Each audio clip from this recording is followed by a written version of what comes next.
of the New Republic published an excerpt from Richard Herrnstein and Charles Murray's The Bell Curve, a widely debunked sociological text that argued that black people were genetically dumber than white people. So kind of a phrenology, a neo-phrenology type argument, I guess you could say.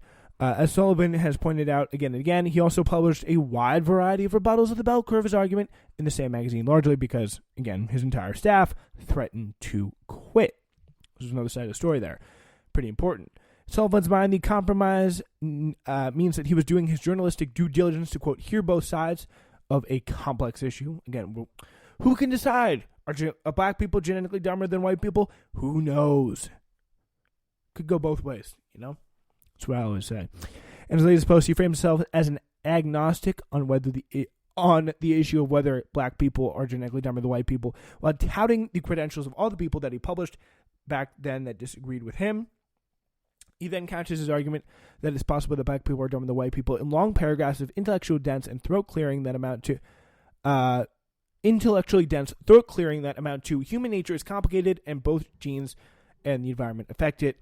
What this ignores, of course, is the real critique of Sullivan's work, that presenting bad signs like the Bell Curve is plausible, does not signal good faith agnosticism in a complicated issue, but instead implies that you think black people are dumber than white people. Sullivan would be a remarkably obnoxious writer, even without his track record on race. His previous column was punctuated with an exhausting, borderline authoritarian focus on law and order, and very much kind of in the vein of Trump.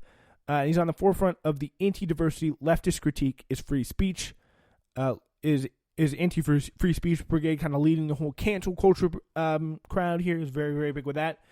What distinguishes Sullivan from some of his contemporaries in the wider community of established media dudes who just love asking questions about marginalized groups, which is, I mean, you love those type of people, don't we?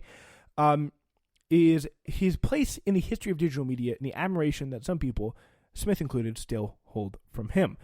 Generally, for example, I do not concern myself with whatever garbage the Jonah Goldbergs and David Frenches of the world are writing, to other National Review writers, I think.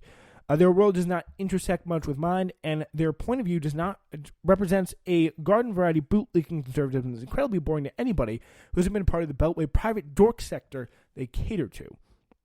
Sullivan, however, has both reach and just enough quirks, that he's gay and British and broadly disapproving of Trump, complicating his larger sympathies toward racist authoritarianism to make him interesting and seductive to people vulnerable enough to oppressive ideas, dressed up in the right blend of intelligentsia and flair, which is a really great way of putting it. And I mean, again, really, you don't really have to care about Andrew Sullivan, but I mean, these ideas, I think, are something to look out for. Not necessarily to stifle, for example, but to look out for, rebut, and call out for what they are, which is wrong, racist, and not where really we want to go as a country. So we got for News Flash today. Thank you so much for listening. We will be back tomorrow for a new episode of Uncultured. Then we will be back, of course, on Monday. We're going to be back on Monday for a new episode of News Flash.